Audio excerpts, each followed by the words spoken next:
Hello friends, how are you? Welcome to Indira civil services with Anuj Patel. हम लोग UPSC, CSC और UP PCS अन्य state PCS के जो एग्ज़ाम है उस संदर्भ में जो एनसीईआरटी की श्रृंखला के पहले पार्ट में हम लोग पॉलिटी के सेक्शन के अंतर्गत देख रहे हैं और पढ़ रहे हैं, नोट डाउन कर रहे हैं। इसके साथ ही हम लोग जो यूपीएससी, सीएससी का जीएस का पेपर 2 है मेंस का, और यूपी पीसीएस मेंस का जो पेपर 2 है उसके संदर्भ में ये खासकर एनसीईआरटी की श्रृंखला है। साथ में ही प्री के संदर्भ में, चाहे वो यूपीएससी सीएससी हो, चाहे यूपी पीसीएस हो, चाहे अन्य पीसीएस के एग्ज़ाम हो, और साथ में ही वनडे एग्ज़ाम की श्रृंखलाएं जैसे यूपी SSSC और रेलवे, बैंकिंग और अन्य जो वनडे एग्ज़ाम्स हैं या जहां ऑब्जेक्टिव टाइप्स के क्वेश्चन पूछे जाते हैं, तो उन सभी के लिए ये श्रृंखला आपके लिए हेल्पफुल है, फुलफिल है। आप देखेंगे कि एनसीईआरटी की जो बेसिक बातें हैं, जो क्वेश्चन में या वनडे एग्जाम में ऑब्जेक्टिव टाइप के क्वेश्चन पूछे जाते हैं, वहाँ भी इन श्रृंखलाओं के रूप में आपको दिखेगा कि आपको दिखाते हैं। तो चलिए हम लोग पॉलिटी के सेक्शन के अंतर्गत या जीएस के पेपर 2 के अंतर्गत हम कह दें, जो यूपीएससी सीएससी का है, जो सिलेबस है, जहाँ अगर आप इस हमारे वीडियो क्लास 6 से 12 तक देखते हैं तो आपको कहीं ना कहीं पॉलिटी के सेक्शन का पूरा कंप्लीट नियर अबाउट हो जाएगा। साथ में आप देखेंगे कि आईजीपी का सेक्शन, आईआर का सेक्शन, और आप ये भी देखेंगे कि कौन सा कंपैरेटिव पॉलिटिक्स या वर्ड पॉलिटिक्स कह सकते हैं, वर्ड कॉन्स्टिट्यूशन, सभी कुछ आपको जितना यूपीएससी या यूपीपीसी से जो वर्ड कंपैरेटिव पॉलिटिक्स कह सकते हैं या वर्ड कॉन्स्टिट्यूशन से जो क्वेश्चन बनते हैं वो कहीं ना कहीं आपको कहाँ एनसीईआरटी से फुलफिल हो जाते हैं, क्योंकि आपको एक सामान्य जानकारी के तहत क्या है लिखना होता है। और यूपीएससी और यूपी पीसीएस, अन्य स्टेट पीसीएस के जो एग्ज़ाम हैं, जहां क्या है आपकी एक सामान्य समझ के आधार पर क्वेश्चन लिखना होता है। क्वेश्चन बने होते हैं कि ना कि फैक्ट के आधार पर, तो आपको एक सामान्य समझ के आधार पर एक व्यवहारिक ले लैंग्वेज जो एनसीईआरटी आपको उपलब्ध कराती है, और आप उसी भाषा में उसको लिखेंगे तो आप अच्छे नंबर या अच्छे मार्क्स प्राप्त करेंगे। और ऑब्जेक्टिव टाइप्स के क्वेश्चन जो बनते हैं पीसीएस में या यूपीएससी में, आप देखेंगे कि कहीं ना कहीं आपको यहाँ से भी वो क्वेश्चन प्राप्त होंगे या मिल सकते हैं, क्योंकि एनसीईआरटी से भी क्वेश्चन यूपीएससी, स्टेट पीसीएस के जो एग्जामिनर्स होते हैं या एक्सपर्टीज होते हैं, वो आपसे यहाँ से भी क्वेश्चन बनाते हैं और पूछते भी हैं, क्योंकि यही आपने जीवन भर आपने क्लास 6 से क्लास 12 तक पढ़ा होता है। तो आपको एक सामान्य समझ में एक जर्नलिस्ट के तौर पर वो चेक करते हैं और आपको अपने पास इनवाइट करते हैं कि जर्नलिस्ट बनकर आइए मेरे पास। तो देख सकते हैं हम कि इस संदर्भ में हम लोग अगर इस इंडेक्स की बात करें तो देख सकते हैं ये लोकतांत्रिक राजनीति है, क्लास 9 की पाठ्य पुस्तक है, भाग 1 के अंतर्गत है। हम लोग इस एनसीईआरटी में देखेंगे यूपीएससी, सीएससी, यूपी पीसीएस, अन्य स्टेट एग्जाम, और हम लोग चैप्टर 6 में हैं। इसके हम लोग 5 चैप्टर कंप्लीट कर चुके हैं, और चैप्टर 6 में भी हम लोग लोकतांत्रिक अधिकार को पढ़ रहे हैं, जिसके हम 5 पार्ट कंप्लीट कर चुके हैं। कहीं ना कहीं ये चैप्टर समाप्ति की हो रहा है। और आप ये भी देखेंगे ये जो भी हम पढ़ रहे हैं, लिख रहे हैं, इंदिरा सिविल सर्विसेज के अंतर्गत पढ़ रहे हैं भाई अनुज पटेल सर। इनका ये चैनल है, आपने लाइक और सब्सक्राइब दें, व्यूज़ दें। आपके ना व्यूज़ आ रहे हैं ना कमेंट्स आ रहे हैं, प्लीज़ लाइक और सब्सक्राइब। तो हम देख सकते हैं संदर्भ में कि लोकतांत्रिक राजनीति भाग 1 में लोकतांत्रिक अधिकारों के संदर्भ में, जहाँ लोकतांत्रिक अधिकार होंगे वहीं लोकतांत्रिक राजनीति होगी। अगर हम ये बात शुरुआत यहाँ से करें कि जहाँ लोकतांत्रिक अधिकार होंगे,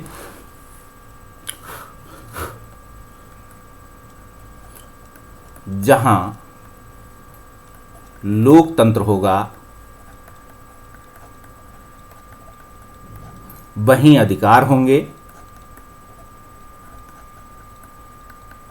और वहीं इन अधिकारों के साथ आप कह सकते हैं इन अधिकारों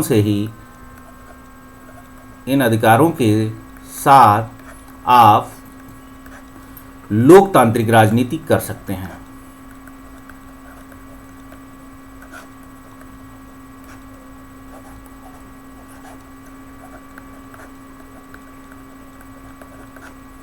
क्योंकि ऐसा है कि जहां वास्तविक लोकतंत्र होगा वहां आपको, क्योंकि वही वास्तविक लोकतंत्र आपके द्वारा बना होगा, आपको वो अधिकार क्या होंगे, अपने आप में कुछ अधिकार क्या है, कुछ अपनी संप्रभुता और अपने अधिकार संविधान को समर्पित किए और संविधान से ही संप्रभुता और अधिकार प्राप्त कर रहे होते हैं। उन्हीं अधिकारों के साथ आप क्या करेंगे, लोकतंत्र में क्या राजनीति कर सकते हैं। राजनीति का मतलब है कि आप अपनी सरकार के बारे में बात कर सकते हैं, उसकी आलोचना कर सकते हैं।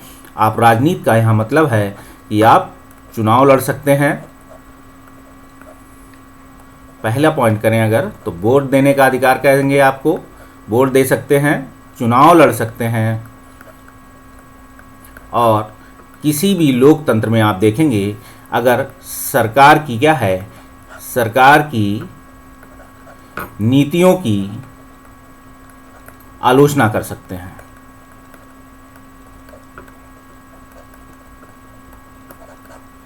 आप इन्हें देख सकते हैं। इसी तरीके से कहा जाता है कि लोकतांत्रिक राजनीति में लोकतांत्रिक अधिकार। तो आप इस चैप्टर के साथ, इस बुक का नाम जो है लोकतांत्रिक राजनीति, लोकतांत्रिक अधिकार, कहीं ना कहीं इसके सारे चैप्टर आपको लोकतांत्रिक राजनीति से मिलते जुलते दिखाई पड़ेंगे, जो हमने आपको सभी कुछ डिस्कस किए हैं। आप देखेंगे हम लोग पार्ट 6 में हैं, तो लोकतांत्रिक अधिकार के संदर्भ में ये लास्ट चैप्टर है, इसे देख सकते हैं। ये भारत के संविधान की उद्देशिका है। हम लगभग आपको इस प्रियम्बल के बारे में लगभग हर वीडियो में कुछ ना कुछ बताए हैं, तो आप देख सकते हैं। आज हम इसकी जिस प्रियम्बल की जो फंडामेंटल राइट हैं, तो आप देख सकते हैं हम लोग आज इसके किस पे बात करेंगे। आज हम जो पार्ट है हमारा, हम इस लेवल पे इस भाग की बात करेंगे कि विचार, अव्यक्त विश्वास, धर्म और उपासना की स्वतंत्रता। तो आप देख सकते हैं इन स्वतंत्रताओं के बारे में आज हम चर्चा करेंगे।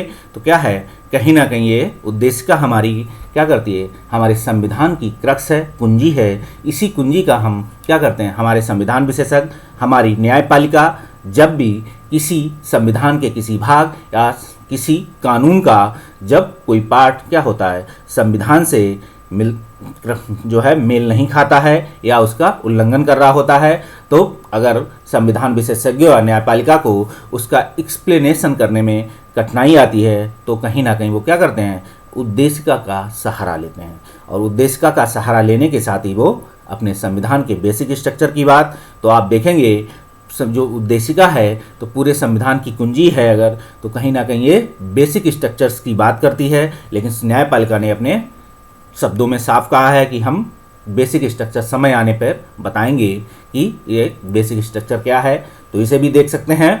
तो इसी के साथ हम देख सकते हैं कि आगे चर्चा करते हैं। बाकी इसमें कुछ संविधान को हमारी देख सकते हैं इसमें कि क्या है, हमारी कार्यपालिका को या हमारी संसद को इस पर क्या अमेंडमेंट करने का अधिकार है। उसी अधिकार के साथ 1976 में आप देखेंगे 42 अमेंडमेंट के साथ इसमें संविधान में इस उद्देशिका में संशोधन हुए थे, क्योंकि डीपीएसपी और फंडामेंटल राइट में क्या होता है, वायलेशन शुरू हो गए थे, काफ़ी कठिनाई आने लगी थी डीपीएसपी को क्रियान्वित करने में। उसी को ध्यान में रखते हुए इसमें क्या हुआ, उन्होंने इंदिरा गांधी जी ने क्या किया, इसमें संशोधन कर दिए इंदिरा गांधी की सरकार ने। तो इसी को देख सकते हैं। हम बात करें अगर स्वतंत्रता के अधिकार, तो आपको बता दें कि स्वतंत्रता का अधिकार, जैसे आप कहें कि हमें किसी लोकतंत्र में है, कोई अगर देश ये कहे कि हम लोकतंत्र हैं, जैसे चाइना अपने आप को लोकतंत्र कहे, पाकिस्तान अपने आप को लोकतंत्र कहे, तो क्या वहाँ है अधिकार स्वतंत्रता का। आप सोच सकते हैं जो स्वतंत्रता आपको मिली हुई है, क्या आपके पड़ोसी देशों के लोगों को मिली हुई है। आप देख सकते हैं कि इससे आप खुद इस स्वतंत्रता को महसूस कीजिए कि जो स्वतंत्रता हमें मिली है भारत देश में, वो स्वतंत्रता किसी अन्य देश या पड़ोसी देशों के लोगों को क्या मिली हुई है। अगर आप एनसीईआरटी की भाषा से सीखने की कोशिश करें कि जैसे ही आपको लगे कि हम ये काम हमारे लिए अधिकार है, तो क्या अन्य लोगों को ये अधिकार मिले हुए हैं। जैसे स्वतंत्रता का अधिकार आपको मिला हुआ है, क्या आपके पड़ोस में जो व्यक्ति बैठा है, आपका मित्र बैठा है, वही स्वतंत्रता उसको प्राप्त है क्या आपके समाज को प्राप्त है, क्या आपके समुदाय को प्राप्त है, क्या आपके राज्य के लोगों को प्राप्त है। आप इस संदर्भ में स्वतंत्रता के अधिकार को समझ सकते हैं कि स्वतंत्रता का अधिकार आप देखेंगे तो भारतीय संविधान में कहीं ना कहीं क्या है, मूल अधिकारों को कहा गया है, मूल अधिकारों में शामिल किया गया है। और आप देखेंगे इसे आर्टिकल 19 में शामिल किया गया है। 19(1) में आप देखेंगे अगर, तो स्वतंत्रताओं का वर्णन किया गया है। पहले ये 6 प्रकार की स्वतंत्रताएं थीं, अब एक स्वतंत्रता इसमें आपकी स्वतंत्र कर दी गई है, जिसे हम संपत्ति का अधिकार कहते थे, वो 300 का अधिनियम अब एक कानूनी अधिकार है, ना कि फंडामेंटल राइट। तो अभी आगे आएंगे चर्चा, तो उसकी बात करेंगे। हम सीधे से शब्दों में अगर स्वतंत्रता समझें कि स्वतंत्रता, अब स्वतंत्रता आपको प्राप्त हो ही रही है, तो देखिए आपको स्वतंत्रता मिली, ठीक, तो न्याय मिल गया, न्याय मिला तो आपको समानता मिल गई, ठीक है। अब स्वतंत्रता से निकले, ठीक है, अब यहाँ एक पॉइंट और रखते हैं, स्वतंत्रता तो मिली है आपको, ठीक है, यहाँ से स्वतंत्रता मिली है, ठीक है, यहाँ से आपको स्वतंत्रता मिली तो आपको न्याय मिल गया, और न्याय मिला तो आपको समानता प्राप्त हो गई। लेकिन स्वतंत्रता एक तरफ जहाँ आप दे रहे होते हैं, वहीं प्राप्त कर रहे होते हैं, तो आप कुछ अधिकार दूसरों के लिए यहाँ समर्पित भी कर रहे होते हैं, और यहीं से वो अधिकार क्या होते हैं, दूसरे व्यक्तियों को प्राप्त हो रहे होते हैं। तो कहीं ना कहीं क्या है, स्वतंत्रता स्वच्छंदता में कन्वर्ट नहीं हो पाती है, और स्वतंत्रता आप जिस तरीके से आपको प्राप्त है उसी तरीके से आप देखेंगे क्या है, दूसरे व्यक्तियों को प्राप्त है, बिना किसी भेदभाव के, क्योंकि हमारे संविधान में ये व्यवस्था है। और जब ये व्यवस्था कंप्लीट होती है तो उसी के साथ क्या होगा, आप समानता के अधिकार की बात करेंगे, और समानता के अधिकार के साथ आप क्या होगे, आपको आर्टिकल 14 में कह दिया गया है कि सभी लोग समान हैं, तो आप समानता प्राप्त कर रहे हैं, तो समानता प्राप्त हुई तो सभी लोग क्या हो गए, समान हुए, बिना किसी भेदभाव के। और बिना किसी भेदभाव के जब सभी लोग समान हुए तो आप क्या हुए, स्वतंत्र हैं, लेकिन बंधे हुए हैं, ठीक है, क्योंकि आप जब स्वतंत्र हैं तो दूसरा भी व्यक्ति स्वतंत्र है। आप जहाँ समानता प्राप्त कर रहे हैं तो आप कुछ क्या कर रहे हैं, स्वतंत्रता और समानता प्राप्त कर रहे हैं, तो आपके साथ न्याय हुआ, लेकिन दूसरे व्यक्तियों को भी क्या प्राप्त हो रही, स्वतंत्रता और समानता प्राप्त हो रही है, उन्हें भी न्याय प्राप्त हो रहा है। तो आप देखेंगे किसी तरीके से क्या है, सभी लोगों को धीरे धीरे समाज में क्या है, सारे भेदभाव, सारी ऐसी विचारधाराएं जो एक दूसरे के बीच क्या है भेदभाव पैदा करती हैं, उन भेदभाव को समाप्त करने की बात हमारे सैद्धांतिक लेवल पे आप देखेंगे तो कहीं ना कहीं हमारे संविधान भी यही कहता है। और हमारे संविधान के इन्हीं संविधानों को ध्यान में रखते हुए आप देखेंगे स्वतंत्रता, समानता, न्याय प्राप्त करने के लिए, इसी न्याय को दिलाने के लिए डीपीएसपी क्या कर रहा है, बहुत सारे कानूनों को बना रहा है, सरकारें बनाती हैं, और सभी जो समाज में जो व्यक्ति पिछड़ गए हैं या जो इकोनॉमिक आर्थिक रूप से कमज़ोर रह गए हैं, उन सभी लोगों को न्याय दिलाने के लिए बहुत सारे कानून करती हैं, संविधान में अमेंडमेंट कर रही हैं। तो सरकार भी इन्हीं स्वतंत्रता, समानता, न्याय दिलाने के लिए, कार्यों को करने के लिए अब बैठी हुई है। आपने जिस सरकार को चुना और सरकार वही चुनी हुई, आप जो आपने स्वतंत्रता, समानता प्राप्त की, वही सरकार को भी है, और सरकार इसके लिए कानून बनाती है, और सरकार स्वयं स्वतंत्रता, समानता, न्याय से बंधी हुई है, ठीक है। वो भी किसी से भेदभाव नहीं कर सकती है, क्योंकि ये एक क्या है, व्यक्तिगत नहीं है, यूनिवर्सल है, ठीक है, कि हम इससे बंधे नहीं हैं। तो हम बात करेंगे स्वतंत्रता के अधिकार की बात, तो देख सकते हैं कि स्वतंत्रता का मतलब बाधाओं का ना होना, ठीक है, स्वतंत्रता का मतलब स्वतंत्रता, ठीक है, बाधाओं का मतलब ना होना स्वतंत्रता। लेकिन अगर यहाँ कहें, अगर आप इस लाइन को सोचेंगे कि हमको तो सरकार ने या संविधान ने क्या है, कई सारी जगह युक्त निर्बंधन लगा दिए, तो वर्ड आपको बता दें कि ये स्वतंत्रता वर्ड है, ना कि स्वच्छंदता। जिस प्रकार से आपको स्वतंत्रता प्राप्त है, उसी प्रकार से समाज के हर व्यक्ति, हर वर्ग, हर जाति को, अगर भारतीय समाज की वर्ण व्यवस्था की बात करें तो हर वर्ण व्यवस्था को वो स्वतंत्रता प्राप्त है जो आपको प्राप्त है। तो अभी आपको मतलब है कि हम यहाँ स्वतंत्रता की बात कर रहे हैं, तो स्वतंत्रता का मतलब है बाधाओं का ना होना।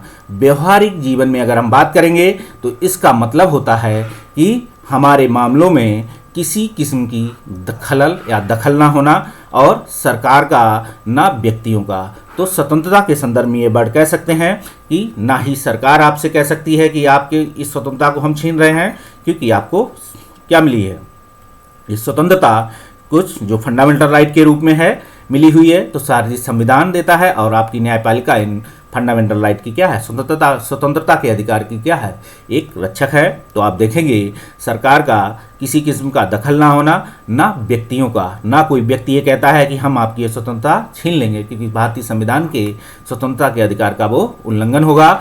हम समाज में रहना चाहते हैं, लेकिन स्वतंत्रता भी चाहते हैं। तो आप देखेंगे आप समाज में अगर एक व्यक्ति हैं इस समाज में जो आपको चीज़ें प्राप्त हैं वही अन्य व्यक्तियों को प्राप्त हैं। तो इसीलिए क्या है, सब एक दूसरे के साथ क्या करते हैं, समानता, स्वतंत्रता, न्याय का सम्मान करते हैं। अधिकारों की साथ आप उनसे अधिकार प्राप्त कर रहे होते हैं। जिस प्रकार से आपके ये दो हाथ हैं, एक हाथ से आपने अधिकार प्राप्त किया, दूसरे हाथ से वो अधिकार आप दे रहे होते हैं कि हम आपको ये स्वतंत्रता देते हैं। एक तरफ आप एक हाथ से स्वतंत्रता किसी से प्राप्त की तो दूसरे हाथ से आपने वो स्वतंत्रता उससे ली। तो समाज से भी सेम चीज़ है और भारतीय संविधान भी यही कहता है कि हम आपको एक हाथ से स्वतंत्रता दे रहे हैं तो आपके दूसरे हाथ की स्वतंत्रता ले रहे हैं। मतलब एक हाथ हम बंधे रहेंगे या स्वतंत्रता स्वच्छंदता में कन्वर्ट नहीं हो पाएगी।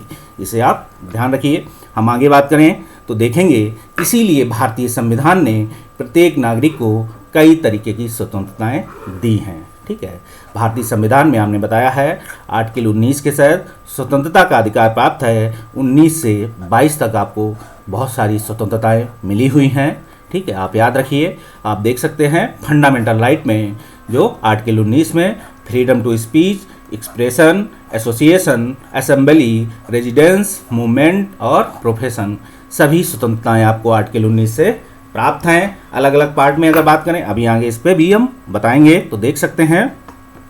पहली हम बात करें अगर कि 19 जो बात करें अगर यहीं पे अगर कहात कर दें यहीं पे, तो आप देख सकते हैं कि आर्टिकल 19 को जो है मूल अधिकार के रूप में रखा गया है। इसके अंतर्गत नागरिकों को क्या है 6 प्रकार की जो आपको हमने बताई हैं, ये 6 प्रकार की स्वतंत्रताएं हैं, आप देख सकते हैं। ठीक है, लेकिन पहले यहाँ क्या होती थी, 7 फ्रीडम स्पीच मतलब स्वतंत्रताएं थी, लेकिन एक अब हटा दिया गया। अब इसमें कह सकते हैं कि इसमें एक -1 कर दिया गया है, एक कोलैप्स कर दिया, रिप्लेस कर दिया गया है। ठीक है, आप देखेंगे उसे क्या है 300 ये कह सकते हैं, का कह सकते हैं, उसे अब कानूनी अधिकार दे दिया गया है। ठीक है, भारतीय संविधान में जिसे हम कहते थे 19(1)(f), ठीक है, इस अधिकार को अब क्या कर दिया गया है 300 का दे दिया गया, कानूनी अधिकार है। और इसी कानूनी अधिकार के तहत आप क्या है, अब जो संपत्ति का अधिकार था वो कानूनी अधिकार है, ना कि आपका मूल अधिकार, क्योंकि इसी अधिकार को लेके बहुत सारे जो है क्या होते थे कानूनी या संविधान में जो है संशोधन या उनकी क्रियाओं जो कह सकते हैं डीपीएसपी को क्या करते थे क्रियान्वित करने में कठिनाइयाँ आ रही थी। क्योंकि जब संपत्ति का अधिकार आपके पास है तो आपकी जो लैंड है या आपके पास जो संपत्ति है, जो आपके पास कैपिटल है, वो कोई भी सरकार आपसे छीन नहीं सकती। तो सुप्रीम कोर्ट बार बार उस पर निर्बंधन लगा दे रही थी।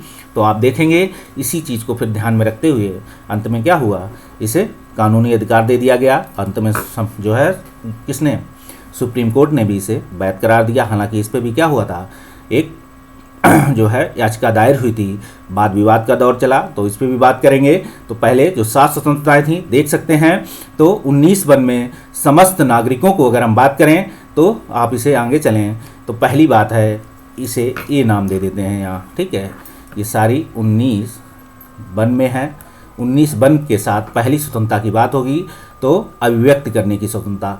अभिव्यक्ति की मतलब है स्वतंत्रता का अधिकार में अगर आप देखेंगे किसी को अगर अभिव्यक्ति करने की अधिकार नहीं मिला हुआ है तो वास्तविक स्वतंत्रता उसे प्राप्त नहीं है। उसके मन की बात, जैसे मोदी जी कहते हैं कि मन की बात, तो स्वतंत्रता है उनको, देख सकते हैं ना आप कि कैसे स्वतंत्रता, तो अपने दिल की बात, अपने मन की बात कहते हैं, किससे, रेडियो के माध्यम से आपकी बात हमें अभिव्यक्त करने की स्वतंत्रता है। तो मोदी जी को क्या प्राप्त है, अभिव्यक्त की स्वतंत्रता है मन की बात के माध्यम से। तो वो अपनी दिल की बात अपने मन की बात के रूप में जब अभिव्यक्त करते हैं तो इसे आप देख सकते हैं यही वास्तविक अभिव्यक्त की स्वतंत्रता है कि एक प्रधानमंत्री को भी क्या है अभिव्यक्त करने की स्वतंत्रता है, लेकिन मन की बात के रूप में कह रहे हैं, जनता के हितों को ध्यान में रख के कह रहे हैं, ना कि अपनी पर्सनल लाइफ को मन की बात के रूप में, क्योंकि वो उस पद पर बैठे हैं, उस पद पर रहते हुए उस पद की गरिमा को भी उन्हें ध्यान रखना है। और आप गरिमा के साथ आप देखेंगे तो सरकार अगर उन्हें कोई व्यक्तिगत बात, पर्सनल लाइफ की बात अभिव्यक्त करनी है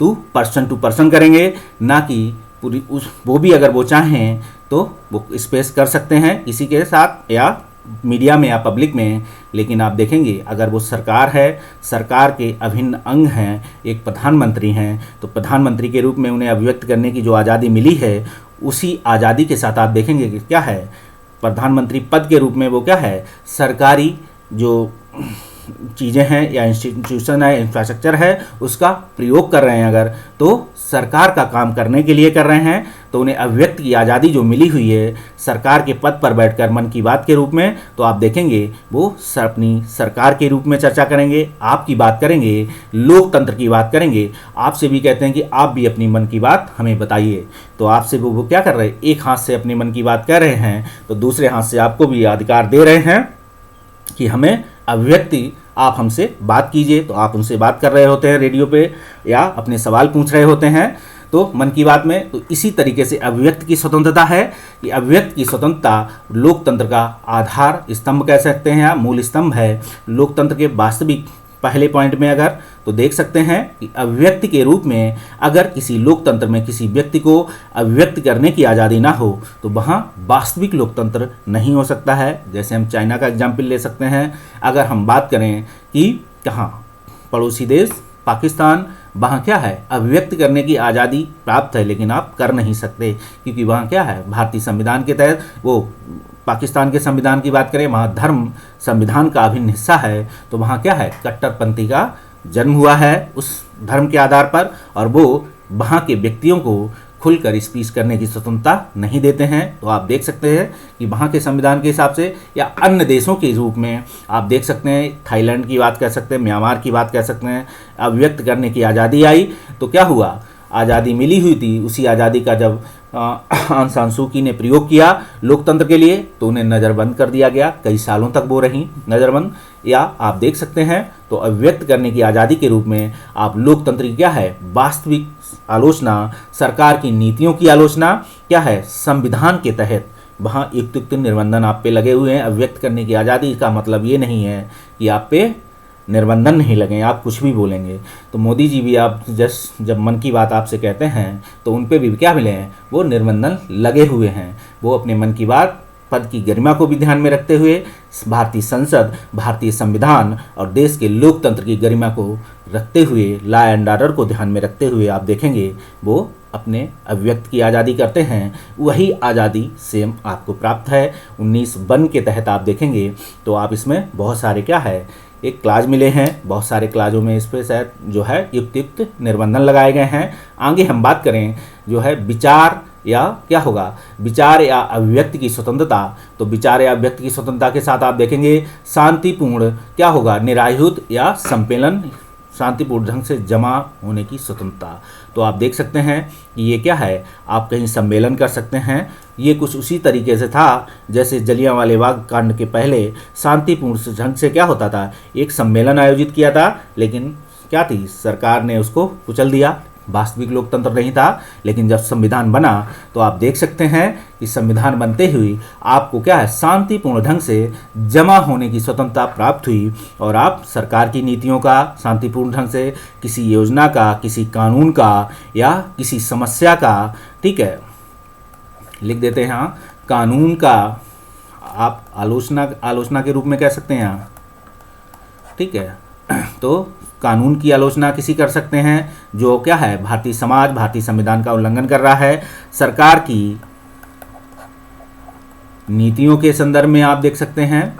साथ ही आप देखेंगे कोई सामाजिक समस्या है ऐसी, इस पे सरकार के ध्यान दिलाने के लिए, सरकार का ध्यान लाने के लिए आप शांतिपूर्ण सम्मेलन कर सकते हैं इन सब आधारों पर। लेकिन शांतिपूर्ण ढंग से जमा होने के आधार पर भी युक्त आप पे निर्बंधन लगे हैं कि वहाँ की शांति व्यवस्था, लॉ एंड ऑर्डर ना बिगड़े और वहाँ के कानूनों का उल्लंघन ना हो। किसी क्षेत्र विशेष की अगर ऐसी बात है जहाँ क्या होगा, शांतिपूर्ण सम्मेलन या जमा होने के लिए आपको क्या है, किसी डीएम ऑफिस, एसपी ऑफिस से अनुमति लेनी पड़ेगी, ठीक है, कि हम यहाँ जो है एक सम्मेलन करना चाहते हैं। अगर वो सम्मेलन बड़ा है तो वहाँ बाकायदा क्या होगा, सरकार के आदमी बाकायदा नोटिफाई करेंगे। आप देखते हैं कि वहाँ क्या होगा, निरीक्षण करते हैं कि ये जगह इस लायक है कि नहीं कि वहाँ ये लोग कर सकते हैं सम्मेलन। तो आप देख सकते हैं संदर्भ में हम आगे बात करेंगे संगठन और संघ बनाने की स्वतंत्रता के रूप में। तो आप देखेंगे ये तीसरी पॉइंट मिला हुआ है, इसे हम AC कर सकते हैं। तो आपको जब कोई लगे लोकतंत्र में कि हम संगठन बनाएंगे, संगठन का मतलब यहाँ कोई भी संगठन, जैसे आप सोशल वर्कर के रूप में संगठन बना सकते हैं, या एक NGO कह सकते हैं, NGO भी कह सकते हैं, या कोई राजनीतिक संगठन बना सकते हैं, राजनीतिक पार्टी बना सकते हैं, या कोई एसोसिएशन जिसे संघ बना सकते हैं, जो कह सकते हैं, या क्या कहें परिषद। तो संघ में सभी लोग हैं, तो इसमें भी संघ बनाने के आधार पर भी क्या है, कुछ निर्बंधन लगाए गए हैं कि संघ वो वास्तविक है कि नहीं। संघ का मतलब है ऐसा ना हो कि देश के संविधानों का उल्लंघन कर रहा हो, संघ जातिवाद के आधार पर ऐसे बनाए गए हों, या समाज में क्या है जो कटुता फैलाते हों। ऐसे संगठन क्या कहते हैं, वो संगठन लीगली वैध नहीं है। वो संगठन जो बने हुए हैं भारत में, वो क्या है लोगों ने अपने लेवल पे बनाए हैं, लेकिन भारतीय संविधान उनकी मान्यता नहीं देता है। उन संगठनों को याद रखिएगा। तो संगठन और संघ जो बनाने की स्वतंत्रता है, उसमें भी हर आधार पर क्या है, कुछ आधारों पर निर्बंधन लगे हैं, हालांकि कम लगे हैं निर्बंधन। पहले पॉइंट में आप जाएंगे तो 7 आधारों पर निर्बंधन लगे हैं, याद रखिएगा। दूसरे पॉइंट में आएंगे तो और आधारों पर लगे हैं। इसकी आधार पे हम बात करें देश में कहीं आने जाने की स्वतंत्रता, तो देखते हैं बहुत सारे राजनीतिक नेता क्या करते हैं, सरकार पर आलोचना लगाते हैं, जैसे राहुल गांधी हुए, या कश्मीर के फारूक अब्दुल्ला, कि हमें जनता से मिलने नहीं दिया जाता है या जनता के बीच नहीं जाने दिया जाता। तो वो देश की शासन व्यवस्था, लॉ एंड ऑर्डर को ध्यान में रखते हुए रोका जाता है। तो आप अगर भारत देश के नागरिक हैं, आपको लगेगा कि हम कहीं आ जा सकते हैं, लेकिन आपको प्रॉपर स्वतंत्रता है, और दूसरे व्यक्ति भी आप कहीं क्या है व्यापार कर सकते हैं, कहीं पढ़ सकते हैं। भारत के किसी हिस्से में जाके आप जाएंगे तो कहाँ क्या आप कोई काम कर सकते हैं, और आप क्या है घूम सकते हैं। ठीक है, आप जाए पिकनिक मना के आए किसी देश के हिस्से में, आजकल अभी चल रहा है, तो देखेंगे देश में कहीं भी आने जाने की क्या है आपको स्वतंत्रता प्राप्त है। और इसी स्वतंत्रता के साथ बस उसी हिस्से पे जहां सरकार ने कुछ रिस्ट्रिक्शंस लगाए हैं, जैसे क्या है आप देखे होंगे इन सीटू और एक्स सीटू की बात करते हैं, अगर इकोलॉजिकल रूप में अगर बात करें, या समझ होंगे कि जैसे क्या है जो बायो रिजर्व हैं जिसे कह सकते हैं, जो अपने, तो उनके कुछ हिस्सों में आपको जाने की रोक लगाई है, जहाँ क्या है कानूनी रूप से, या उन हिस्सों में जहाँ भारत की सांस्कृतिक रिजर्व कर दी गई। जैसे अंडमान के कुछ हिस्से हैं जहाँ क्या है जो वहाँ की जनजातियाँ हैं, वहाँ आने जाने से क्या है उन्हें प्रॉब्लम होती है, तो आपको वहाँ जाने से रोका जा सकता है। तो देश में कहीं भी आने जाने की स्वतंत्रता आपको प्राप्त है, आप घूम सकते हैं। आगे हम बात करें, देख सकते हैं देश के किसी भी भाग में रहने बसने की स्वतंत्रता है। आपको लगे अब तो आपको कश्मीर में भी ज़मीन लेकर वहाँ क्या है शादी करके बसने का अधिकार है, पहले नहीं था ऐसा, लेकिन अब आप बस सकते हैं। ऐसे वहाँ के कानूनों में अब प्रावधान आ चुके हैं, क्योंकि अब वो क्या है भारत के ठीक है एक संघ शासित प्रदेश के रूप में जाने जाते हैं। वहाँ के 2 पार्ट कर दिए गए हैं कुछ आधारों पर, कि वहाँ की जो है लोगों के विकास के लिए या मुख्य धारा में लाने के लिए। तो आप देख सकते हैं देश के, ये तो एक पॉइंट था, लेकिन पूरे ओवरऑल देश की बात करेंगे तो हम बात करेंगे देश के किसी भी भाग में रहने बसने की स्वतंत्रता। तो आप जाएंगे, आपको पता लगे कि आप जाना है कहाँ, आपको यूपी के किसी हिस्से में वहाँ क्या है रहना है, बसना है, या तो रह सकते हैं, या बिहार के किसी हिस्से में रह सकते हैं, जाकर आप वहाँ नौकरी कर सकते हैं, फॉर्म भर के वहाँ लगे कि हमें यहीं रहना है तो आप वहाँ रह सकते हैं। तो आपको रहने बसने की स्वतंत्रता है। आप दिल्ली आकर क्या है काम कर सकते हैं, यहाँ रहने बसने का अधिकार है। ऐसा नहीं है कि क्या है भूमिपुत्र के नाम पर जब महाराष्ट्र की सरकारें या महाराष्ट्र के लोग कहते हैं कि ये हमारे अधिकारों को छीन रहे हैं, हमारी नौकरियां छीन रहे हैं, तो वो क्या है संविधान के अधिकारों का उल्लंघन है। उस पर अगर कोई ऐसी घटना घटती है तो वहाँ कानूनी रूप से उन्हें दंड दिया जाता है। संविधान के युक्ति के आधार पर आप किसी को कहीं रचने बसने से रोक नहीं सकते हैं। बस कुछ आधारों को ध्यान में रखते हुए इसे ही बात की गई है। हम आगे बात करेंगे कोई भी काम करने और क्या करें धंधा करने, मतलब कोई भी काम करने, यहाँ व्यापार की बात है, धंधा मतलब आप जाएंगे, धंधा का मतलब आप लीगली करेंगे। ऐसा नहीं है कि आप जाएंगे स्मैक का धंधा करेंगे या आप इलीगली जो है क्या करेंगे आयात निर्यात कर सकते हैं, इंपोर्ट एक्सपोर्ट नहीं कर सकते।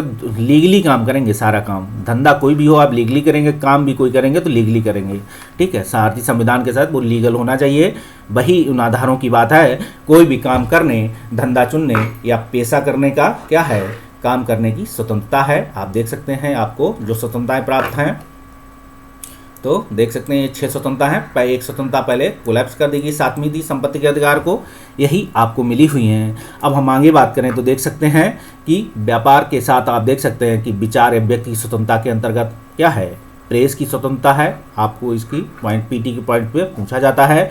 हर नागरिक को ये स्वतंत्रताएं प्राप्त हैं। भारत के हर नागरिक को, चाहे वो किसी वर्ग जाति धर्म का हो, वो क्या है, हर नागरिक को ये स्वतंत्रताएं प्राप्त हैं। इसका मतलब ये हुआ कि आप अपनी स्वतंत्रता का ऐसा उपयोग नहीं कर सकते जिससे दूसरों की स्वतंत्रता का हनन हो। हमने वही चीज़ बताई थी इस पॉइंट के रूप में, स्वतंत्रता समानता न्याय। एक हाथ से आप स्वतंत्रता प्राप्त कर रहे होते हैं तो दूसरे हाथ से क्या है, आप स्वतंत्रता अपने दे भी रहते हैं, जिससे स्वतंत्रता कन्वर्ट ना हो।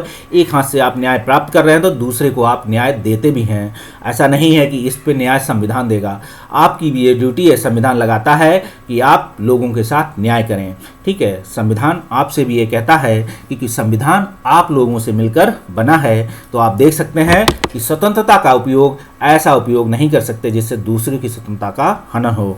आपकी स्वतंत्रता सामाजिक परेशानी या अव्यवस्था पैदा नहीं कर सकती है। इसी परेशानी या व्यवस्था के आधार पर क्या है, सभी स्वतंत्रताओं पे देखेंगे 19 में जो है क्या है, 6 प्रकार की जो स्वतंत्रताएं हैं सभी पर क्या है, युक्त क्या है, निर्बंधन लगाए गए हैं। आप देखेंगे कि आप सब करने के लिए आज़ाद हैं, ठीक है, जिससे दूसरों को परेशानी ना हो। हम आपको इस चीज़ का एक्सप्लेनेशन कर चुके हैं। इसी कारण समाज में व्यापक हितों को देखते हुए सरकार हमारी स्वतंत्रताओं पर कुछ किस्म की पाबंदियां लगा सकती है। इन्हीं पाबंदियों के आधार पर क्या है, सरकार ने सभी पर क्लास बनाए और युक्त निर्बंधन लगा दिए। अगर हम बात करें, ठीक है, आगे देख सकते हैं कि हमारे लोकतंत्र में क्या होगा, अभिव्यक्ति की आज़ादी, ठीक है, लोकतंत्र का विकास। अगर हम इस लाइन को और कंप्लीट करें तो देख सकते हैं कि लोकतंत्र का वास्तविक विकास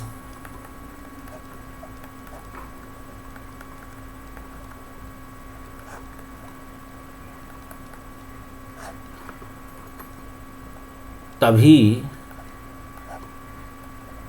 होता है जब उस देश के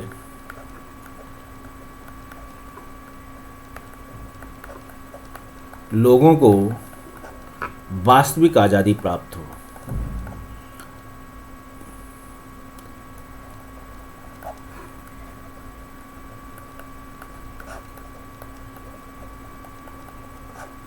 ठीक है, आप देख सकते हैं लोकतंत्र के, हमारे लोकतंत्र में क्या है, अभिव्यक्ति की आज़ादी ने, ठीक है, देख सकते हैं आप बोल सकते हैं, लिख सकते हैं, कला के विभिन्न रूपों में स्वयं को व्यक्त कर सकते हैं। आप देख सकते हैं क्या है, दैनिक जागरण के फर्स्ट पेज पे क्या है, आप देखेंगे एक कार्टून आता है, उस कार्टून में सरकार की अक्सर कर नीतियाँ या किसी समस्या को लेकर आप देखेंगे अक्सर कर क्या करते हैं, वो एक कार्टून छापते हैं, ठीक है, जिससे लिखा होता है भाई साहब, ठीक है। तो आप देख सकते हैं उसी भाई साहब को अच्छे से। दूसरा आप देख सकते हैं कि बहुत सारे और कार्टूनिस्ट जो हैं रहे हैं, उन्होंने भी सरकार की आलोचनाओं को अपनी कलाओं के माध्यम से या कार्टून के माध्यम से या लेखन, आप देखेंगे बहुत सारी आपको क्या मिलते हैं, बहुत सारे हिंदी के जो आर्टिकल्स होते हैं जिसे, तो आप देख सकते हैं उसमें क्या सरकार की नीतियों को अपने अभिव्यक्ति या अपने शब्दों में, ठीक है, कि सरकार के संविधान का उल्लंघन भी ना हो और सरकार की नीतियों की आलोचना भी कर लें। तो यही अधिकार आपको मिले हुए हैं। तो आज़ादी के रूप में आप देख सकते हैं बोलने, लिखने और कला, दूसरे रूप में स्वयं को व्यक्त करना शामिल है। दूसरे से स्वतंत्र ढंग से विचार विमर्श और संवाद करके ही हमारे विचारों और अभिव्यक्ति का विकास होता है। तो आप देख सकते हैं कि आपको जो आज़ादी मिली है बोलने की, तो वो क्या है, दूसरों से स्वतंत्र ढंग से, मतलब है कि आप उसकी भी गरिमा का ध्यान रखेंगे। आप उसे स्वतंत्र ढंग से, ये नहीं कि उसको आप गए और आपने कहा कि हम ये हैं तुम क्या हो, तो ये नहीं करेंगे। तो आपको रुकना है, स्वतंत्र ढंग से विचार विमर्श करेंगे, उसके साथ आप संवाद करेंगे, लेकिन बहुत ही अच्छे ढंग से करें। और हम बात करें हमारे विचारों और व्यक्ति का, वहाँ क्या होता है, व्यक्तित्व का फिर विकास होता है। ये हीगल का वाद संवाद है, याद रखना कि जो आपको अभिव्यक्ति की आज़ादी मिली है ये हीगल का वाद और संवाद है, इसे याद रखिएगा। जब आप किसी से बात करेंगे तो वहाँ से भी संवाद आएगा, ठीक है, और इस जब आपने बात किया तो संवाद आया, ठीक, और इसी संवाद से निकलेगा एक नया विचार। आपके विचार सुने तो उसने भी, आपने संवाद किया तो उसने वाद विवाद में संवाद हुए, एक नया विचार निकलेगा। फिर आप देखेंगे क्या होगा, एक नया विचार निकला, उस विचार पे फिर आप दोनों लोग अपनी अपनी राय देंगे। फिर धीरे धीरे क्या होगा, आप शांतिपूर्ण गरिमामय ढंग से क्या है एक विचार पर पहुंच जाएंगे। लेकिन हीगल का विचार कहता है कि ये लगातार चलता रहता है, ठीक, हीगल का विचार रुकता नहीं है। आपका विचार हो सकता है निकल आए, क्योंकि आपका विचार है व्यक्तिगत। हीगल उस बात संवाद को यूनिवर्स के विचार के रूप में या यूनिवर्सल विचार के रूप में कहते हैं कि जब लोकतंत्र का विकास की बात करें अगर हीगल के बात संवाद से, कि एक तरफ आप हैं एक तरफ सरकार है, दोनों का बीच बात संवाद चल रहा है, उसी बात संवाद में आप देखेंगे लगातार लोकतंत्र का विकास होता रहता है, जो विकास की प्रक्रिया में है। हालांकि ये आप अपने व्यक्तिगत को भी जोड़ सकते हैं कि आपने अगर कोई लिमिट्स लगा रखी है अपने विकास की, तो आप देख सकते हैं कि आप उस विकास पर पहुंच सकते हैं कि हमारी विकास की सीमा ये है। तो दूसरों से स्वतंत्र ढंग से विचार विमर्श और अभिव्यक्ति की संवाद, विचारों के अभिव्यक्ति की विकास करें। तो आप जब भी किसी से स्वतंत्र ढंग से विचार करें तो आप दूसरों की भी गरिमा का ध्यान रखें कि दूसरे को विचार और अभिव्यक्ति का अधिकार मिला है। जो आप कह सकते हैं वही बात उसे भी फिर कहने का अधिकार है, ठीक, अगर मतलब स्वतंत्र ढंग से। जरूरी नहीं कि आपने गाली दी तो वो भी गाली दे, नहीं, हो सकता है वो संविधान के नियमों का ध्यान रख के ख्याल रख के आपको गाली ना दे, लेकिन आपसे बात कर सकता है कि आप ये ठीक तरीके से बात नहीं कर रहे हैं, ठीक। आप बात करें कई सौ लोग एक ही तरह से सोचते हैं, ठीक है, हम बात करें बहुत सारे समाज के लोग जब कई तरीके एक तरीके से सोचते हैं तभी आपको क्या लगेगा, अलग राय रखने या व्यक्त करने की आज़ादी है। मतलब ये है कि 100 लोग एक तरफ हों और आप अकेले हैं, तब भी आप अपनी राय अपने विचार स्वतंत्र ढंग से रख सकते हैं इन लोगों के सामने, भले ही ये बात आपकी माने या ना माने। ये 100 नहीं मानेंगे तो भारत में अभी 100 और हैं। बात बताएं, अगर 50 करोड़ आबादी ये आवाज़ नहीं सुन रही है तो 50 करोड़ तो आबादी अभी बची है आपकी सुनने के लिए आवाज़। तो उस 50 करोड़ को आप अपनी आवाज़ ही सुनाइए, अपनी तरफ रखिए। तो देख सकते हैं कि कई तरीके से आप सोचते हैं और आप देख सकते हैं कि आपकी राय रखने और व्यक्त करने की आज़ादी है।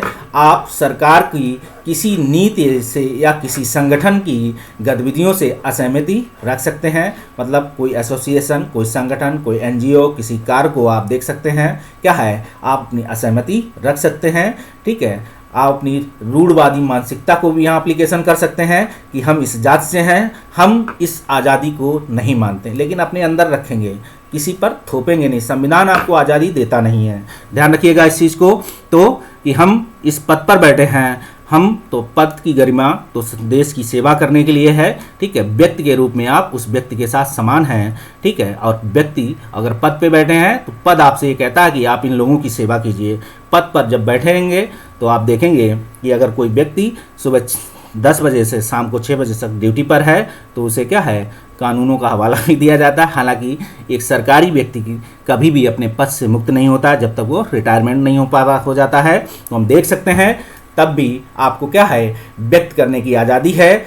आप सरकार की किसी नीति से या किसी संगठन की गतिविधियों से असहमत रख सकते हैं, मतलब सरकार की आलोचना करेंगे, किसी संगठन की गतिविधियों से क्या आप असहमति रख सकते हैं। जैसे क्या है, संगठन की गतिविधियाँ, जैसे कांग्रेस है, बीजेपी की लगभग हर नीति की आलोचना रखती है, असहमति रखती है कि सरकार ये ढंग से काम नहीं कर रही। तो क्या है, ये लोकतांत्रिक में क्या है, एक हिस्सा है लोकतंत्र के अधिकार पर, उसे स्वतंत्रता प्राप्त है कि क्या, कि सरकार की नीतियों की आलोचना कर सके।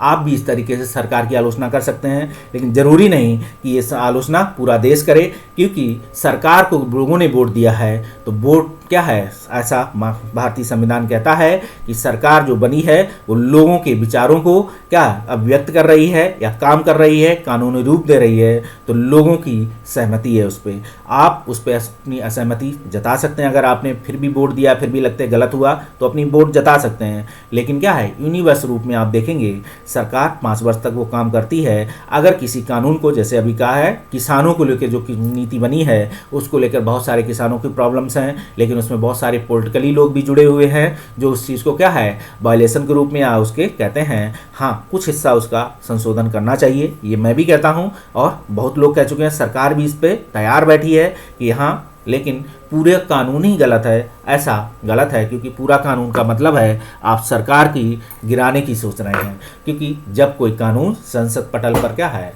रखता है तो पूरा कानून के तहत सरकार गिरने या सरकार फेल की मानी जाती है, फेल्योर है सरकार ने जनता के हितों का ध्यान नहीं रखा। तो आप देख सकते हैं संसदीय व्यवस्था में इस चीज़ को भी ध्यान में रखा जाता है। आगे हम बात करेंगे क्या गलत है और संकीर्ण है विचारों का विचार प्रसार करने वालों को भी अभिव्यक्ति की स्वतंत्रता मिलनी चाहिए।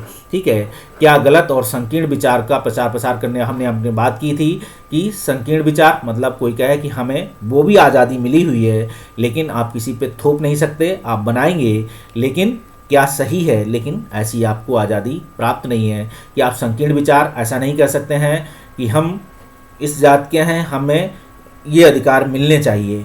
ठीक है, हाँ आपके कोई अधिकार सामाजिक आर्थिक रूप से ठीक है कोई अधिकार आपसे छीने गए पहले, उस आधार पे बात करेंगे। अगर आप क्या हैं कैपेबल हैं फिर भी कहें कि हम अपने अधिकार नहीं, अगर आपने कुछ अधिकार दिए हैं क्योंकि भारतीय संविधान ने कुछ अधिकार आपको दिए हैं तो कुछ आपसे लिए भी हैं, तो याद रखना क्योंकि वो दूसरों को देना होता है तो ये प्रक्रिया चलती रहती है।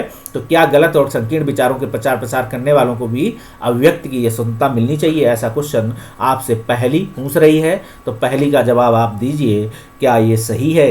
क्या आप स्वयं से पहली की जगह एक व्यक्ति रूप में बन के देखें कि आप अगर किसी संकीर्ण विचार की बात करते हैं जब, तो दूसरा व्यक्ति भी उस संकीर्ण विचार की बात कर सकता है। तो फिर क्या होगा, धीरे धीरे धीरे धीरे धीरे धीरे समाज के सभी लोग, तो समाज की कानून व्यवस्था, भारत का संविधान इसके लिए ही बैठा है जहां आप उसको फेल्योर साबित करने की कोशिश करेंगे। तो क्या गलत और सही, तो आप देखेंगे गलत की तो बात अगर आपके साथ हुआ है तो आप बिल्कुल कहिए, अभिव्यक्ति की आज़ादी है, आप लिखकर कला के माध्यम से कानून न्यायपालिका के पास जाकर आपने न्याय मांग सकते हैं। संकीर्ण विचारों का प्रचार प्रसार अगर करने की आज़ादी है तो इस पर आपको लीगली क्या है युक्त निर्बंधन है, आप ऐसा नहीं कर सकते हैं। आप व्यक्ति की स्वतंत्रता मिलनी चाहिए। पूछ रही है आपको कि जब स्वतंत्रता सभी प्राप्त हैं तो एक संकीर्ण विचारों के साथ भी आपको यह व्यक्ति मिलनी चाहिए, पहली पूछ रही है आपसे। तो देखेंगे कि आपको लेकिन संकीर्ण विचार का मतलब समाज, आप, व्यक्ति, जो आपके लिए अच्छा है वो ही दूसरों के लिए अच्छा है। जो विचार आपके लिए अच्छे हैं फिर लीगल रूप से, ठीक है, ऐसे तो बहुत सारे विचार आते हैं मन में हमारे भी, लेकिन सारे विचार लीगली नहीं है। बता दें आपको, बहुत सारे विचार अनलीगली भी होते हैं लेकिन वो मेरे मन में ही रहते हैं, आए और गए, क्योंकि ये मानव मन है, आते जाते रहते हैं। लेकिन ज़रूरी नहीं कि इन मानव मन का हर विचार मैं क्रिएटिव कर दूं, ऐसा नहीं है। तो आप देख सकते हैं कि उन्हें लोगों को भ्रमित करने की या अनुमति मिलनी चाहिए। जो संकीर्ण विचार के लोग हैं, क्या उन्हें पहली पूछ रही कि वो भ्रमित करके अनुमति दे जानी चाहिए? आप देखेंगे किसी को आप भ्रमित कर रहे हैं, भ्रमित करने के आधार पे आप देखेंगे जो स्वतंत्रता है, तो धर्म की स्वतंत्रता में भ्रमित करके क्या है, आप देखेंगे ब्रेन वॉश किया जाता है। और ब्रेन वॉश करके आप देखेंगे क्या होता है, आपसे धर्म परिवर्तन कहता है। आप देखेंगे धर्म जब परिवर्तन की बात होती है तो वहाँ भ्रमित वर्ड आएगा आपको, ठीक है, आपको भ्रमित करके किया जाता है। जब धर्म परिवर्तन में उसकी शुद्धि की जाती है, हिंदू धर्म कहता है कि इसका शुद्धि कर दें, ठीक है, तो शुद्धि के रूप में कहते हैं कि हम भ्रमित हो गए थे इसलिए हमने धर्म परिवर्तन कर लिया, अब हम शुद्धि की तरफ आ रहे हैं, हमारा भ्रम टूट गया। लेकिन नहीं, संविधान आपको पूरी आज़ादी देता है कि आप किसी भी धर्म को अपना लें, किसी भी व्यवस्था में आप शादी कर लें, ऐसी आज़ादी आपको संविधान देता है। लेकिन किसी को क्या है ब्रेन वॉश करके, किसी भी जाति धर्म के लोगों को क्या है ब्रेन वॉश करके, किसी को भ्रमित करके उसे धर्म परिवर्तन करने के लिए या कोई कार्य करने के लिए आप नहीं कह सकते। ये भारतीय संविधान के कानूनों के तहत उल्लंघन है, सज़ा के प्रावधान हैं और दंड के साथ आपको हो सकता है कुछ आधारों पर पैसे भी भरने पड़ें। तो आप देख सकते हैं कि भ्रमित कर के संदर्भ में जब धर्म की आज़ादी की बात आएगी तो भ्रमित वर्ड वहाँ काफ़ी है, तो आपका ब्रेन वॉश करके कोई आपसे शादी नहीं कर सकता, वो भी अगर किसी ने शादी धर्म पर मतलब ब्रेन वॉश करके की है तो आप देखेंगे आप कानूनी के आधार पर जाएंगे और न्यायपालिका के बाद अपनी बात कह सकते हैं कि इन आधारों पर क्या इन्होंने मुझे भ्रमित किया, शादी की, लेकिन वास्तविकता ये है तो कानून उसे क्या है, कानूनी रूप से दंड के प्रावधान करता है, आपको सजा दिला सकते हैं उस व्यक्ति को। तो आप देखेंगे कि क्या उन्हें लोगों को भ्रमित करने की अनुमति दी जानी चाहिए, ऐसा बिल्कुल नहीं है। आप किसी बात को, अपने मन की बात किसी की कह रहे हैं तो आप शुद्ध शब्दों में कहिए और आप बैठेंगे, लेकिन वो माने या ना माने वो उसकी बात है, लेकिन उस पर कोई जबरदस्ती नहीं है, आप भ्रमित नहीं कर सकते हैं। जैसे क्या है, अपने यहाँ कौन आए थे शिक्षा के नाम पर 1913 में देखेंगे मिशनरीज लोग आए थे, उन्होंने क्या है जनजातियों को बहुत सारे कैस्टिटी में रूल प्रवर्तित कर दिया। उड़ीसा में एक केस भी आया था जहाँ क्या था, एक ही क्षति के आधार पर क्या होता किसी को, तो सुप्रीम कोर्ट ने उस पर डिसीजन दिया हुआ है।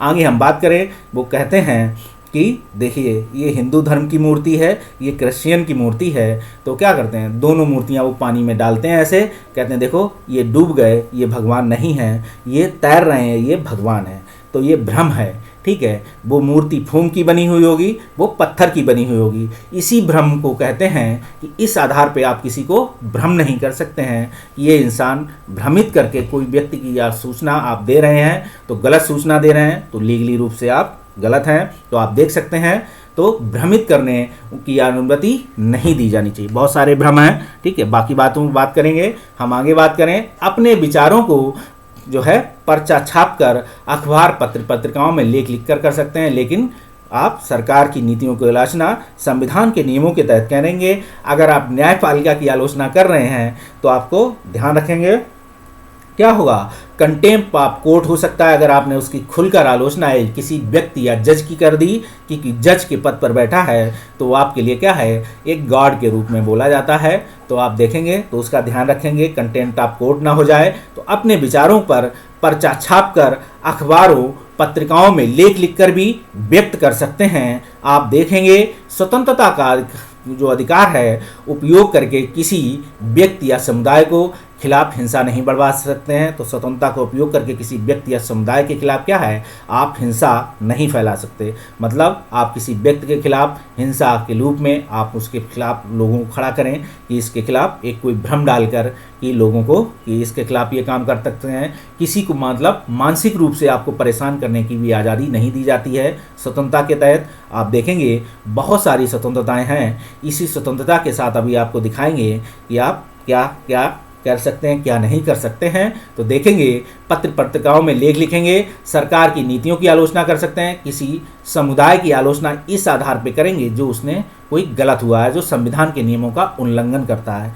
लेकिन किसी अगर वो संविधान के नियमों का उल्लंघन कोई समुदाय नहीं कर रहा है तो आप उसकी आलोचना खुलकर नहीं कर सकते हैं, क्योंकि अगर कोई पहले से चली आ रही किसी संस्कृति का लेख पर लेख लिख सकते हैं, किसी व्यक्ति पर लेख लिख सकते हैं, लेकिन व्यक्ति पर लेख लिखने का मतलब है आपको उससे खुलकर बोल सकते हैं। लेकिन देखेंगे कि ऐसे लेख लिखेंगे तो व्यक्तिगत आप उसको लेटर लिख सकते हैं। अगर कोई लेख लिखना ही है आप अपना लेटर व्यक्तिगत लिखेंगे। अगर किसी व्यक्ति से परेशानी है तो आप सीधे उस व्यक्ति को लेटर लिखेंगे, ना कि अखबार पत्रिकाओं में उसका लेख छापेंगे। अगर वो किसी संवैधानिक किसी सरकार के पद पे नहीं है, जब वो संविधान और सरकार के पद पे बैठा होता है तो क्या करता है, वो पूरे संविधान का पद है, पूरे सरकार का एक पद है, पूरे देश के लोगों का प्रतिनिधित्व है, इसलिए वहाँ आप लिख सकते हैं। तो देखेंगे स्वतंत्रता का उपयोग करके किसी व्यक्ति या समुदाय की आलोचना आप हिंसा नहीं बरसा सकते, सरकार के खिलाफ बगावत करने के लिए नहीं उसका सकते। इसी आधार पर देखे होंगे जो संगठन या सभा करने की सम्मेलन है, इसी आधार पर निर्बंधन लगाए गए हैं कि आप सरकार के खिलाफ बगावत नहीं करेंगे या क्या उकसा नहीं सकते हैं। हाँ, आप किसी जैसे करप्शन के खिलाफ, जैसे अरविंद केजरीवाल ने किया था, आप देख सकते हैं किसी ऐसे समस्या के खिलाफ आप आवाज़ उठा सकते हैं। लेकिन अब ये नहीं कर सकते कि अब हम सरकार गिरा देंगे, चलो अब सरकार गिराने के लिए वहाँ आप विपक्ष बैठा है, विपक्ष आपका क्या है वो भी सरकार का एक दूसरा हिस्सा है, एक सरकार है तो सरकार का दूसरा हिस्सा है जो उसकी नीतियों की आपसे बात कर रहा होता है। कानून बैठा है, न्यायपालिका बैठी है, न्यायपालिका संविधान को लेके बैठी है, वो सरकार की नीतियों को भी देख रही है, आपको भी देख रही है।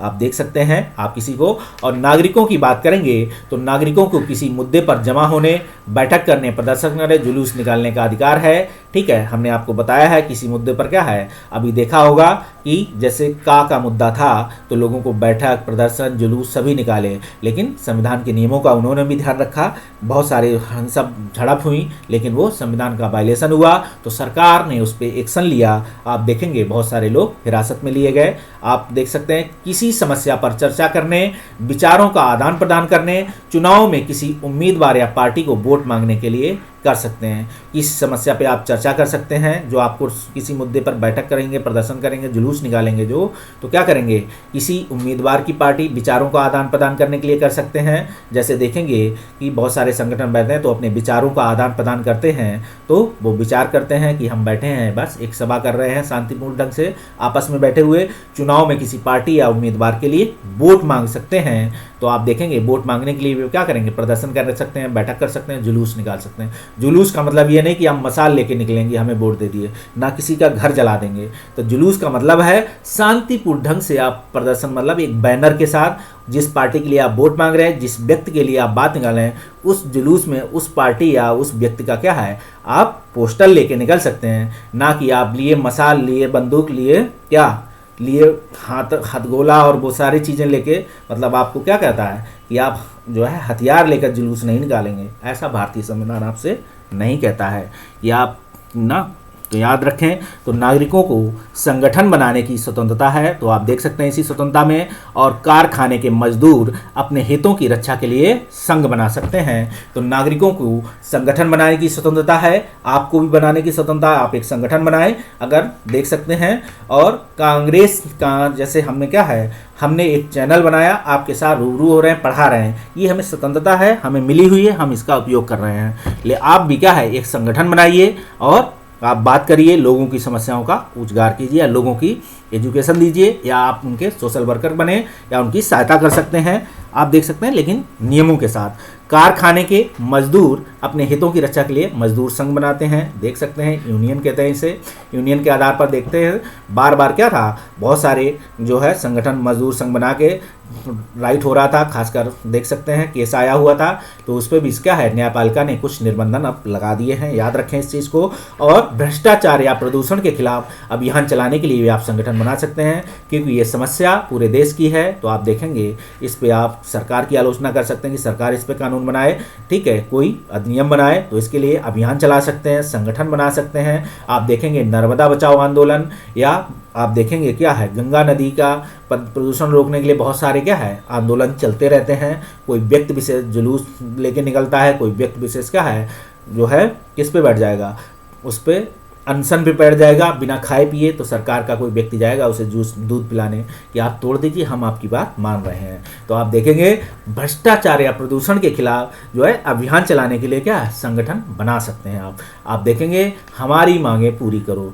इसी के साथ आप कहेंगे कोई मांग पूरी करेंगे, लेकिन संविधान के नियमों के तहत मांग होनी चाहिए। आपकी कोई व्यक्तिगत मांग ना हो कि हमारी ये मांग व्यक्तिगत है, एक व्यक्ति की या समुदाय के कुछ व्यक्तियों की, ठीक है, समुदाय के कुछ व्यक्ति या पूरे समुदाय की मांग को ध्यान में रखते हुए, अगर वो सामाजिक, आर्थिक, राजनीतिक रूप से समस्या के रूप में ग्रसित हैं वो समुदाय, तो सरकार पे उस पर कानून बनाने के लिए आप मांगे पूरी करो। उस पूरा समुदाय इस मांग को पूरी करने के लिए कह सकता है। आप देखेंगे इसी के साथ आप देखेंगे क्या है, पूरे देश की किसी की समस्या हो, जैसे हम बात करें, आपने क्लास 8 में पढ़ा हुआ था ना कि दहेज प्रथा, आपने ज़्यादा नहीं, हम सिर्फ इसी के एनसीईआरटी का एग्जाम्पल देखेंगे।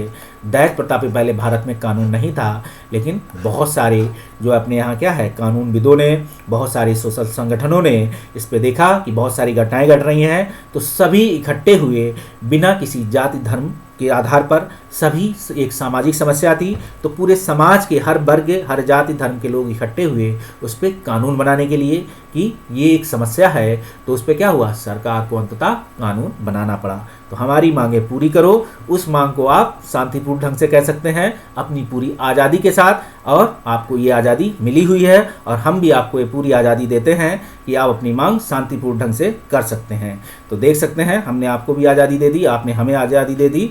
किसी भी नागरिक को देश के किसी भी हिस्से में जाने की स्वतंत्रता है, आप भी जा सकते हैं, ठीक है, लेकिन किसी भी देश में जा सकते हैं। तो आप किसी के घर ज़बरदस्ती नहीं जा सकते, मतलब समझ रहे हैं, आप किसी के घर तक ज़बरदस्ती नहीं जाएंगे। आप घर अगर जाए हैं तो उससे कहेंगे कि हम आए हैं, तो वो आपको बुलाएगा कि हाँ बिल्कुल बताइए, आइए, स्वागत है आपको। भारतीय धर्म, भारतीय जो समाज है वो अतिथि देवो भव के आधार पर है, वो आपका सत्कार करेगा। तो किसी भी नागरिक को देश के किसी भी हिस्से में जाने की स्वतंत्रता है, ठीक है। संविधान कहता है कि क्या है, किसी भी व्यक्ति को उसके जीने का अधिकार है और निजी स्वतंत्रता से वंचित नहीं किया जा सकता। संविधान ये भी कहता है कि किसी भी व्यक्ति को उसको जीने का अधिकार है, जीवन, ठीक है, राइट टू लिबर्टी। अब हम चल रहे हैं आर्टिकल 21 की तरफ, याद रखिएगा आर्टिकल 21, ठीक। तो देखेंगे जीने के अधिकार के रूप में, ठीक है, बहुत सारे केस थे, उसी के आधार पर जीने के अधिकार को भी स्वतंत्रता मिली है। आप देखेंगे 21 अपने आप में इतना बड़ा अधिकार है कि उसमें बहुत सारे अधिकार शामिल हैं, ठीक है। मिनी अधिकार कहेंगे कि एक तरफ पूरे अधिकार हैं, एक तरफ 21, और आप देख सकते हैं कि कानूनों द्वारा स्थापित व्यवस्थाओं को छोड़कर जीने के अधिकार में क्या है, कानून व्यवस्थित कोई अधिकार। जैसे क्या है, मुंबई केस में वो लेडी थी जो नर्स थी, उसे क्या होता, एक रेप केस में फिर उसको जो है ब्रेन डैमेज हुआ, वो क्या हो, कोमा में चली गई, निकल के नहीं आ पा रही थी, कई वर्षों से ये केस चल रहा था। अंत में सरकार ने कहा कि उसे इच्छा मृत्यु दे देने की बात होती है। तो संविधान के स्थापित नियमों के तहत मेडिकल के कानूनों के अनुसार पर इच्छा मृत्यु मिल सकती है, जीने के अधिकार में भी शामिल है, उसे देख सकते हैं। इस पे बहुत सारे केस भी शामिल हैं।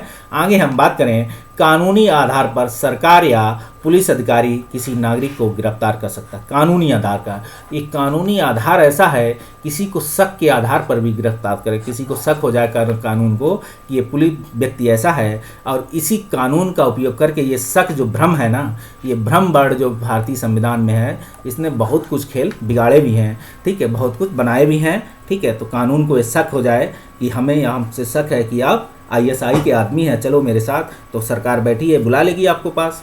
तो बच के रहें, किसी को भ्रम में डाला नहीं, कोई ऐसी गतिविधियों का जन्म ना दें कि सरकार का ध्यान आपकी तरफ भ्रम के आधार पर चला जाए। तो याद रखें, तो आपकी सरकार को भ्रम में भी ना डालें। अगर आपने सरकार को भ्रम में डाला तब भी आपको क्या है, कानून उठा लेगी। तो पुलिस अधिकारी किसी नागरिक को गिरफ्तार कर सकता है अगर वे ऐसा करते हैं, ठीक है। तब भी कुछ अगर देखेंगे, उन्हें कुछ नियमों का पालन करना पड़ सकता है। भ्रम का मतलब है, भ्रम के आधार पे आपको लगे कोई व्यक्ति आपके अधिकारों का या आपके मतलब आपकी व्यक्तिगत लाइफ में क्या है, परेशानी व्यक्त कर रहा है, तब भी आप कहेंगे कर सकते हैं, लेकिन आपको कुछ बताना पड़ेगा, उसके लिए कुछ लीगल पॉइंट होने चाहिए आपके पास, तब भी उन्हें कुछ नियमों का पालन करना पड़ता है। हम आगे बात करेंगे अगर, तो गिरफ्तार या हिरासत में लिए गए व्यक्ति को उसकी गिरफ्तारी या हिरासत में लेने के कारणों की जानकारी देनी होती है, ठीक है। जब आप किसी व्यक्ति को गिरफ्तार करने किसी व्यक्ति घर जाते हैं तो उसको गिरफ्तार करने की कारण बताते हैं। अगर कोई महिला को गिरफ्तार करना है तो कानूनी रूप से कोई महिला ही जाएगी, आपको ये अधिकार पुरुष के रूप में नहीं है, आपको ये अधिकार कानून नहीं देता है, भारतीय संविधान, याद रखें। तो गिरफ्तार या हिरासत में लिए गए व्यक्ति को उसकी गिरफ्तारी और हिरासत में लेने के कारणों की जानकारी देनी होती है। वो व्यक्ति शांतिपूर्ण ढंग से आपके साथ जाएगा, रहेगा, लेकिन 24 घंटे के अंदर आपको जिस व्यक्ति को आपने गिरफ्तार किया उसे जब मजिस्ट्रेट के सामने पेश करना होगा, ठीक है। आप याद रखें इस चीज़ को। आगे बात करें उसी चीज़ की चर्चा, गिरफ्तार या हिरासत में लिए गए व्यक्ति को सबसे निकट के मजिस्ट्रेट, जो आपके एरिया का मजिस्ट्रेट है, उसके सामने आप जाएंगे, 24 घंटे के अंदर प्रस्तुत करेंगे। हमारे कई सारे मित्र जो जज हैं वो इस चीज़ की जानकारी हमें बताते हैं। हमें 24 घंटे के अंदर किसी को, जो व्यक्ति आता है, उस पर बोलना पड़ता है, उसके कानून को देखना पड़ता है। तो डेली उन्हें फिर क्या है, देखना होता है। आप देखेंगे ऐसे व्यक्ति को वकील से विचार विमर्श भी करने का है। कोई व्यक्ति को आपने गिरफ्तार किया है, कानून उसे पूरा अधिकार देता है कि उसे एक वकील हायर करें। तो वकील की जो व्यवसाय है इस ऐसे ही व्यक्तियों के आधार पर चलता है, व्यवसाय है ये। तो देखेंगे विचार विमर्श करने, अपने क्या होगा बचाव के लिए वकील रखने का अधिकार उन्हें होता है और वो अपनी दलीलें देते हैं, वो अपनी दलीलें देते हैं, क्योंकि कानून दलीलों के आधार पर चलता है। और बात करें सभी स्वतंत्रताओं में सबसे बुनियादी दो चीज़ों जीवन की रक्षा और निजी स्वतंत्रता से वंचित रखा गया है। ठीक है, सभी स्वतंत्रताओं में सबसे बुनियादी दो चीज़ें हैं, आप देखेंगे क्या, एक तो जीवन की रक्षा होगी और निजी स्वतंत्रता आप देख सकते हैं उसकी निजी स्वतंत्रता से वंचित रखा गया है। ठीक है, तो आप इसे देख सकते हैं कि बुनियादी दो चीज़ें जीवन की रक्षा और निजी स्वतंत्रता से उन्हें वंचित रखा गया है। जब वो क्या है निजी स्वतंत्रता मतलब आप किसी कानून के तहत है तो निजी स्वतंत्रता आपको नहीं प्राप्त है, जीवन की रक्षा आपको वंचित रखा है। जीवन की रक्षा का मतलब है आपकी जीवन की रक्षा संविधान देती है, कानून देता है और व्यक्ति देता है, समाज देता है। अगर कोई व्यक्ति इसका उल्लंघन करता है तो वो कानूनी रूप से दोषी है। तो आप देख सकते हैं। आगे हम बात करेंगे इन अधिकारों को जो आर्टिकल 19 में इनमें कहाँ क्या शामिल है। अंततः उच्चतम सुप्रीम कोर्ट ने क्या है आर्टिकल 19 में निम्न को भी क्या है शामिल किया है। प्रेस की स्वतंत्रता 19 का में ही है, आप देख सकते हैं। और फोन टैपिंग के विरुद्ध अधिकार है, आपको फंडामेंटल राइट्स हैं, ध्यान रखिएगा। आप शांति का अधिकार है, आपको कोई परेशान करे आप फ़ोन कर सकते हैं। देखा होगा कि 10 बजे के बाद अगर कोई लाउड स्पीकर पे गाना बजाए तो आप पुलिस पे 100 नंबर पर फ़ोन कर दें तो पुलिस आपके पास चली आएगी और वहाँ की क्या है डीजे वाले बाबू बंद कर दीजिए गाना। तो आप देखेंगे शांतिपूर्ण का अधिकार जो है यही अधिकार है। आप जब कानून बहुत शांतिपूर्ण का अधिकार ये है कि आप कानून के तहत मिला है तो आप मांग करेंगे। और सूचना का अधिकार, आप सरकार से और कोई कानून मांग सकते हैं जो सूचना के अधिकार के तहत आ रहा है तो आप उससे सूचना मांग सकते हैं। अगर आप कंपटीशन की तैयारी कर रहे हैं यूपीएससी सीएससी या यूपीपीसीएस का तो सूचना के अधिकार पर क्या है कोई जानकारी मांग सकते हैं, अपनी कॉपी निकलवा सकते हैं, देख सकते हैं कि क्या लिखा, क्या पाया, क्या नंबर।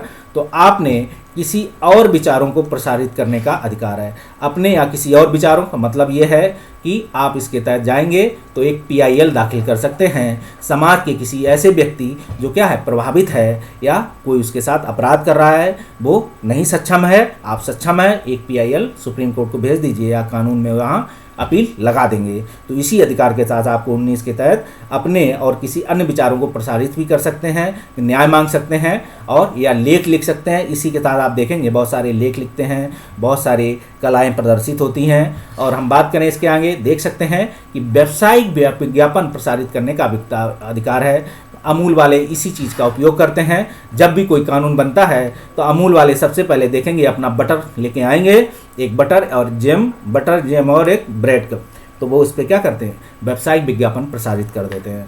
देख सकते हैं किसी संगठन द्वारा आयोजित बंद करने के विरुद्ध अधिकार है। आप किसी संगठन द्वारा क्या है आयोजित बंद करने के विरुद्ध अधिकार, कोई संगठन आपको आयोजित कर रहा बंद करने के विरुद्ध, मतलब आज भारत बंद रहेगा, उसके विरुद्ध भी आप उनके विरुद्ध भी अधिकार कर सकते हैं कि भारत क्यों बंद रहेगा, ये लोकतंत्र के खिलाफ हैं। अगर भारत बंद रहेगा एक व्यक्ति कहता है तो दूसरे व्यक्ति कहेंगे क्या कि भारत क्यों बंद रहेगा, तो आप इसके विरुद्ध रहेंगे।